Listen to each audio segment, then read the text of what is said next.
নমস্কার, আমার চ্যানেলে সকলকে স্বাগত জানাই। আজকে আমি তোমাদের শোনাবো উপেন্দ্রকিশোর রায়চৌধুরীর লেখা একটা মজার গল্প, বাঘের পালকি চড়া। বাঘ কিনা মামা আর শিয়াল কিনা ভাগ্নি, তাই দুজনের মধ্যে বড্ড ভাব। শিয়াল একদিন বাঘকে নিমন্ত্রণ করলো, কিন্তু তার জন্য খাবার কিছু তৈরি করলো না। বাঘ যখন খেতে এলো তখন তাকে বলল, মামা একটু বসো, আর 2-4জনকে নিমন্ত্রণ করেছি, তাদেরকে ডেকে নিয়ে আসি। এই বলে শিয়াল চলে গেল, আর সে রাত্রে ফিরল না। বাঘ সারা রাত বসে থাকে। সকালবেলা শিয়ালকে বকতে বকতে বাড়ি চলে গেল। তারপর একদিন বাঘ শিয়ালকে নিমন্ত্রণ করলো। শিয়াল এলে তাকে খেতে দিল মস্ত মস্ত মোটা মোটা হাড়, তার এক একটা লোহার মতো শক্ত। শিয়াল বেচারার 4টে দাঁত ভেঙে গেল, তবু সেই হাড়ের একটুও সে চিবিয়ে ভাঙতে পারল না। বাঘ ওই রকম হাড় খেতেই খুব ভালোবাসে। সে মনের সুখে পেট ভরে হাড় চিবিয়ে খেলে, আর বললে, কি ভাগ্নে, পেট ভরল তো? শিয়াল হাসতে হাসতে বলল, হ্যাঁ মামা, আমার বাড়িতে তোমার যেমন পেট ভরেছিল, তোমার বাড়িতেও আমার তেমনি পেট ভরেছে। মনে মনে কিন্তু তার ভয়ানক রাগ হলো, আর সে বললে, যদি বাঘ মামাকে জব্দ করতে পারি তবে দেশে ফিরব, নইলে আর দেশে ফিরব না। এই মনে করে শিয়াল সে দেশ ছেড়ে আর এক দেশে চলে গেল। সে নতুন দেশে অনেক আখের ক্ষেত ছিল। শিয়াল সেই আখের ক্ষেতে থাকতো আর খুব করে আখ খেত, যা খেতে পারতো না ভেঙে রেখে দিত। চাষিরা বললে, ভালো রে ভালো, এমন করে আমাদের আখ কোনো দুষ্টু শিয়াল ভেঙে রেখে দেয়, ব্যাটাকে এবার সাজা দিতে হবে। বলে তারা ক্ষেতের পাশে এক খোয়ার তৈরি করলো। কাঠ দিয়ে ছোট্ট ঘরের মতন খোয়ার তৈরি করতে হলো।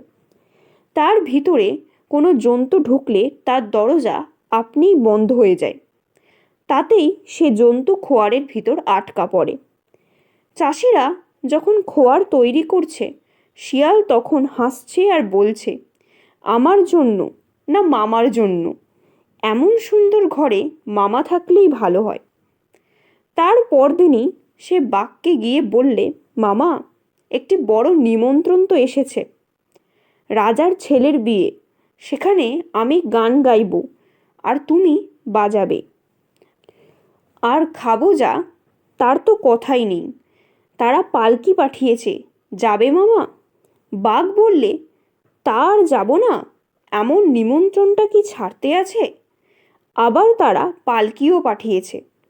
শিয়াল বললে, সে কি, যেসে পালকি, এমন পালকিতে আর চড়নি মামা।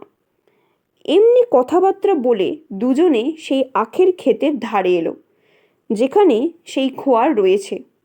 খোয়ার দেখে বাঘ বললে, খালি পালকি পাঠিয়েছে, বেয়ারা পাঠায়নি যে? শিয়াল বললে, আমরা উঠে বসলেই বেয়ারা আসবে এখন। বাঘ বললে, পালকির যে ডান্ডা নেই, বেয়ারারা কি করে বইবে? শিয়াল বললে, ডান্ডা তারা সঙ্গে আনবে।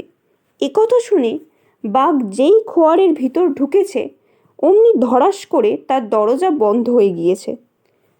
তখন শিয়াল বললে, মামা, দরজাটা বন্ধ করে দিলে আমি ঢুকবো কি করে? বাঘ বললে, তোমার ঢুকে কাজ নেই, এবারের নিমন্ত্রণটা আমিই খাইগে। শিয়াল বললে, বেশ কথা মামা, খুব ভালো করে পেট ভরে নিমন্ত্রণ খেও, কম খেও না জানো। এই বলে শিয়াল হাসতে হাসতে তার দেশে চলে গেল। তারপর চাষিরা এসে দেখলে যে বাঘমশাই খোয়ারের ভিতর বসে আছেন। তখন তারা কি খুশি যে হলো কি বলবো। তারা সকলকে ডেকে বললে, আন খন্তা, আন বল্লভ, আন যে যা পারিস, খোয়ারে বাঘ পড়েছে, আই তোরা কে কোথায় আছিস। অমনি সকলে ছুটে এসে বাঘকে মেরে শেষ করলো। আজকের গল্প এই পর্যন্তই। গল্পটি কেমন লাগলো তোমরা অবশ্যই কমেন্টে জানিও। চ্যানেলটিকে লাইক, শেয়ার অ্যান্ড সাবস্ক্রাইব করো। Thank you for watching.